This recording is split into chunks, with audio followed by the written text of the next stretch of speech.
I have with me today Mr. Mukund Padmanabhan. He is the former editor of The Hindu and he is currently with the Kriya University teaching philosophy there. He has come up with his new book, The Great Flap of 1942, How the Raj Panicked Over a Japanese Non-Invasion. Now, this is that episode in history which is largely ignored in modern history, but it had a lot of ripple effect from Calcutta at that time. It was called Calcutta to Madras. Welcome to ABP Live, Mukund. Thank you so much. Pleasure to be here, Nayanima. Thank you.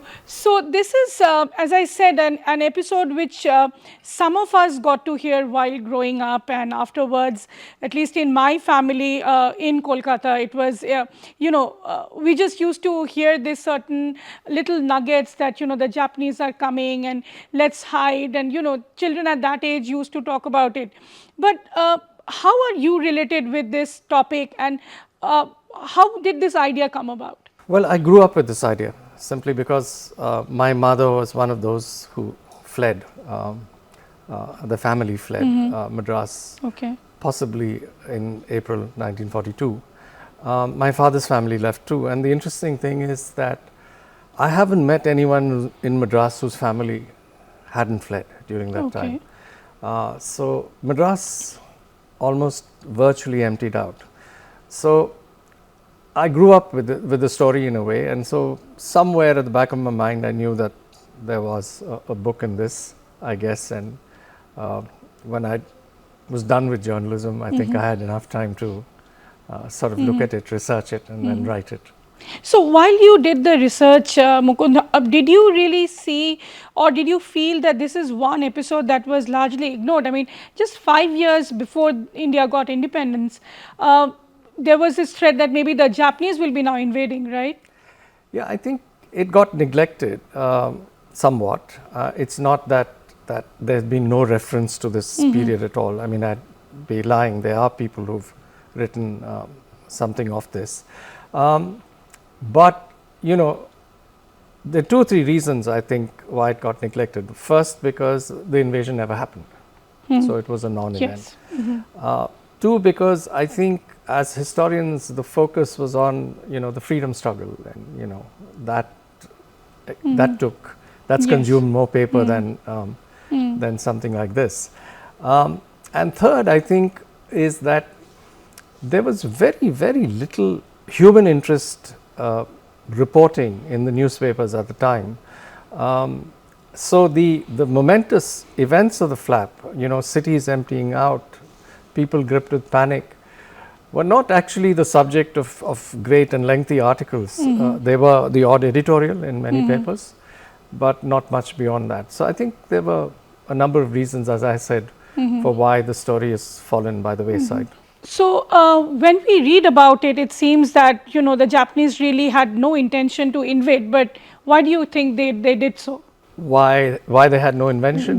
Because they had no intention of invading, simply because I don't think they had the necessary resources to do that. And by the time mid-42 had come around, there were battles in the Pacific that had to be fought. The American Navy had to be engaged. And so one of the things that happened during that period is the Japanese actually sent a fleet into the Indian Ocean, which was headed by Nagumo, who was the hero of Pearl Harbor. And he sailed with 6 aircraft carriers and a number of other cruisers and destroyers.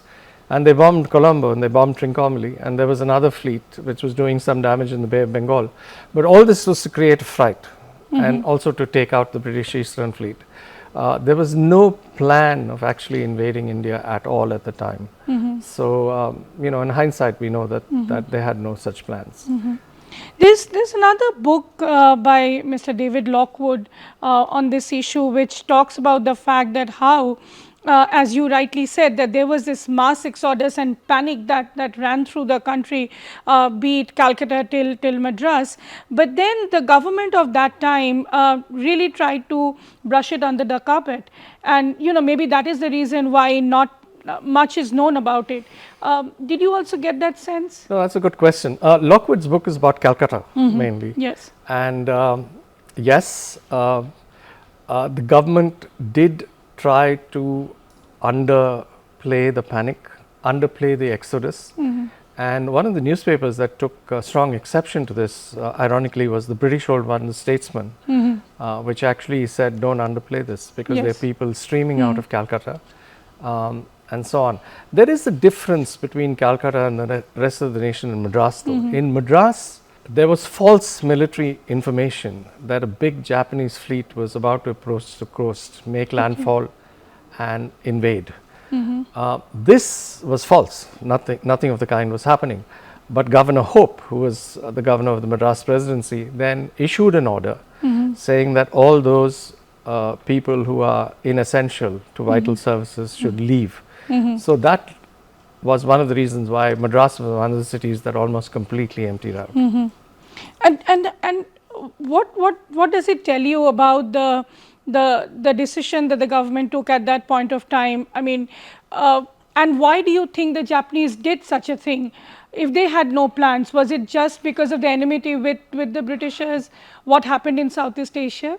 So the Japanese entered the war, as you know, that's a larger story. There was, they needed certain materials like oil and other resources, which they were starved of because they were fighting a war in China. And the US had banned oil supplies and steel. These are the two things necessary to fight the war.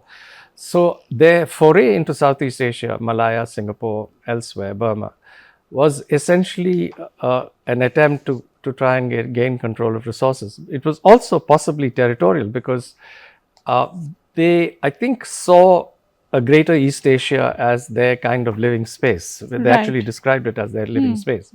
And they had this theory that they'd create a greater Asia co-prosperity sphere, one in which, Japan would be seated at the head of the table. So that was the idea that they put forward as a part of their foreign policy.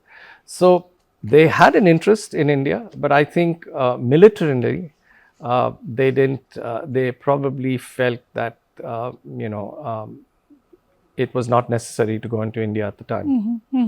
Also, in this chapter in your book, The Bombings, you talk about the fact that how, each and every target was sort of, the cities were targeted. But do you somewhere feel that there was a larger plan, or the fact that the Japanese knew that India is sort of defenseless and they would not be able to put up a confrontational front? What do you think? So there's a pattern to this. I mean, to the bombing. If you take the bombing of Visakhapatnam and Kakinada or Kokonada, then the planes flew off ships of an aircraft carrier, essentially, which was in the Bay of Bengal, so not very far away. The Japanese didn't have planes that could fly out of Southeast Asia and then return to base. Okay. So it's only after they took Burma, Rangoon, and then they went further north. So the airfields in North Burma allowed parts of Southeast Asia, Northeast India to come under fire. Okay. So the Japanese then, much later, starting from the late 1942 is when Calcutta was first bombed, they carried out a series of raids on airfields, infrastructure. And I think there was a political aim to this. It wasn't a precursor to invasion. It was basically to demoralize the British, turn Indian opinion against the British because, hey, the British are no good at defending us. So that was, I think, the aim. In 44, they did actually attack India. They came in through the northeast. But that's not a part of the story. And I think the reasons why they did that is another story altogether. So how was the geopolitics of that time when you did the research? What did you find? And then, of course, there is this INA angle to it. But if the Japanese did not have an intention to invade India, why do you think they carried out the airstrikes? I mean, what purpose did it serve for Japan? The Japanese, there's no doubt the Japanese wanted to rid India of the British. They wanted to rid Asia of all colonial powers. Exactly. It saw itself as the preeminent power in Asia.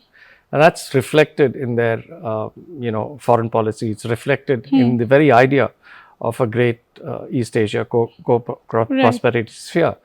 So that much is true, that they had this idea that they wanted the British out.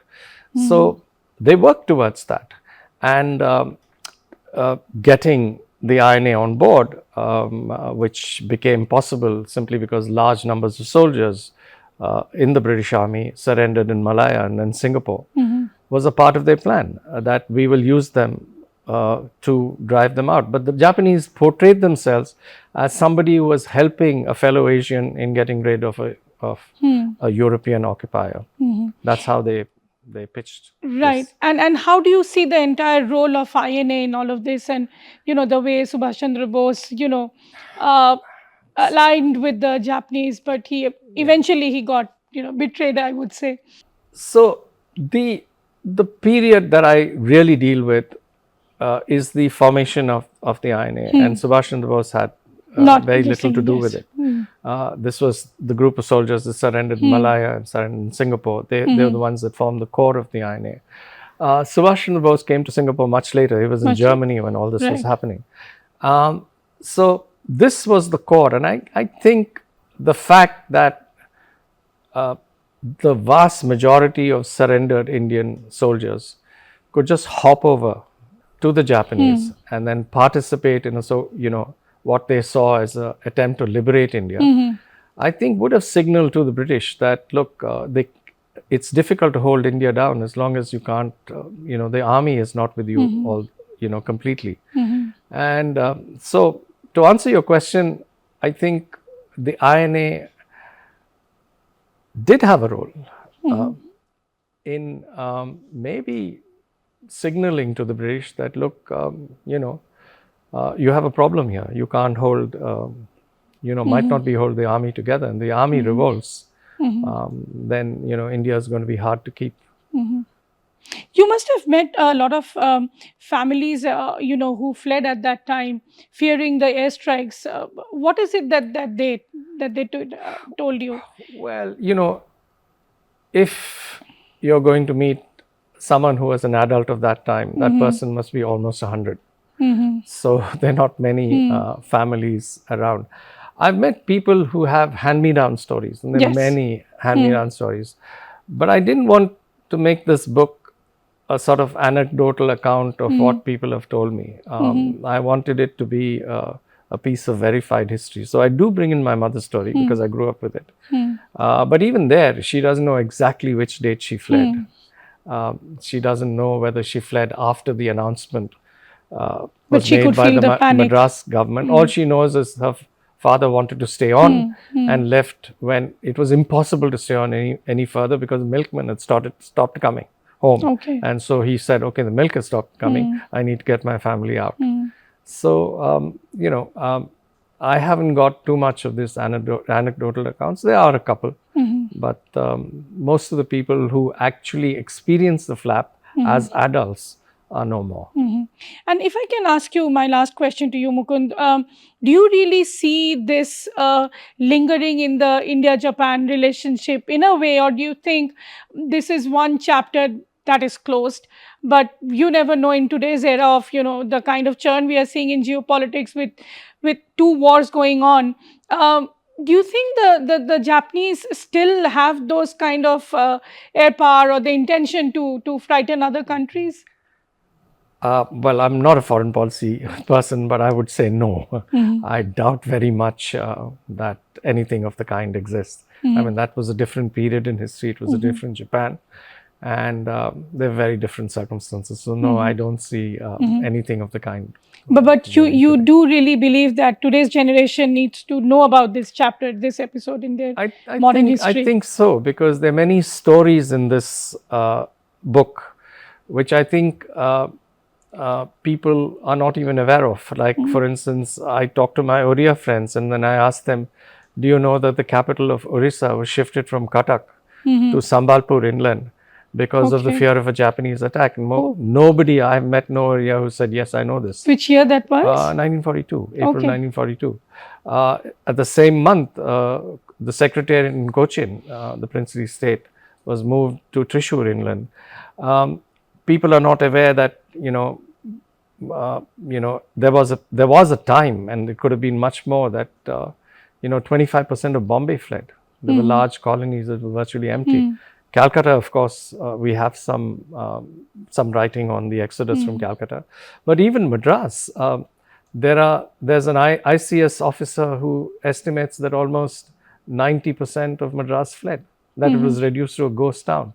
So I think these were, momentous happenings. The Japanese never came. The sort of concern about, or the not the concern, I'm sorry, but the sort of interest in the freedom struggle then became paramount. People wanted to, Gandhi issued his Quit India call in August. So these things, I think, sort of, were responsible for focusing interest in that direction a little bit. And as a result, I think the story is sort of got slightly underplayed, and which is a good thing for me in a way, because I was able to write it. Absolutely. But also one, thing that is always very curious in these kind of episodes is that at that time, a lot was happening already with Japan. There was, and there was, of course, the world was just out of World War II. How was the condition of the air power? I mean, was Japanese this mighty air power at that point of time more than the Britishers? Well, the Japanese had this plane called the Zero, which flew faster and was nimble and was a very, very feared aircraft at that time. They also had a sort of an air force that was housed in the Navy, if you like. Not so much a land power, but something they could take all around. And Pearl Harbor is a good example of this. They say halfway across, they went to, halfway across the world to sort of, bomb Pearl Harbor. So it was that naval presence that gave them that power. And they lost that in a couple of battles, but critically in one battle called the Midway. They lost it to the Americans in sort of middle to late 1942. And they were not the same force after that.